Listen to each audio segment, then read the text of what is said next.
It's game day here in Boston. Welcome to Alumni Stadium, Seminole fans, alongside Lane Hurt. I'm Scott Kodak, and Lane, it's another opportunity for the Noles to play on the road. Last time in Pittsburgh on the road, the Noles were fantastic, looking to keep up that momentum this week against a very good Boston College team under first-year head coach Steve Addazio. New things with a new defense. Absolutely. This will be our first look at a new Boston College team, new coordinators across the board, which means new schemes, and another chance, like you said, to prove yourself on the road. A lot of guys really enjoy that opportunity to get on the road and play in a hostile environment. Jameis Winston's one of those guys. I know we have a bunch of guys like that on this team. So it's an opportunity back in the ACC play, a little bit of a tougher test from the last 2 weeks to see what the Noles got. One of the things a lot of the offensive players said during the week was how different Boston College defense was, especially blitz schemes. When you don't know what a team really is going to throw at you top to bottom, how tough is it to prepare for the Eagle team? It can be really tough, especially since Boston College had that extra week. They had that bye week before us, which means they've had a chance to watch all three of our games, kind of go and film and prepare specifically for this game. You don't always have that opportunity during the season to prepare like that. Boston College does, and it'll be up for the Seminoles to see what they have early and make those quick adjustments like they've had, at least on the defensive side of the ball, early this season. And we talk about the Eagles' offense. Look no further than Andre Williams. The running back really is fantastic. Maybe one of the best running backs in all of the ACC.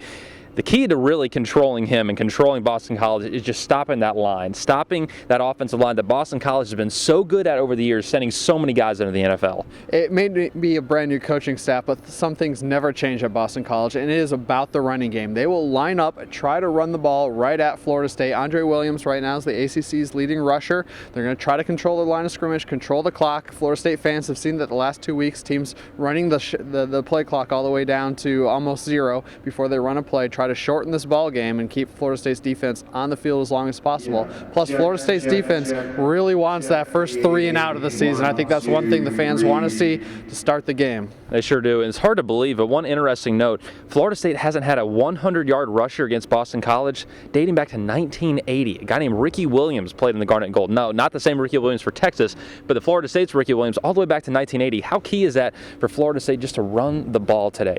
To get Devontae Freeman, James Wilder, even a Carlos Williams or Ryan Green in the backfield, just get them going early and often, get a good rhythm going for the offensive line. I think it always makes the quarterback's job that much easier when the running game is working. And if Florida State can pull off those chunks of yardage early, that opens up the play-action pass. It really opens up everything Florida State wants to do. Do they need it necessarily? Obviously, you saw at Pittsburgh, you don't always need the running game, but I think as the season wears on, the best way to success is going to be run the ball first and then go from there. Obviously, keys to the game today, simply don't turn the ball over, run the ball, and can you stop that Boston College offensive line of that running game? Can the Seminole front seven do what they do best and get good penetration into the backfield? Absolutely. If Florida State can put some points on the board early, it makes Boston College one-dimensional. Obviously, they want to run the ball first and foremost. They run it almost 3 times more than they throw it, and if they make that team one-dimensional, then that really causes problems for Boston College, and it could end up being the type of game Florida State fans really enjoy watching. Absolutely. Kickoff scheduled for 3:30 p.m. inside here at Alumni Stadium. Of course, Lane Hurt will be on the field shooting great highlights.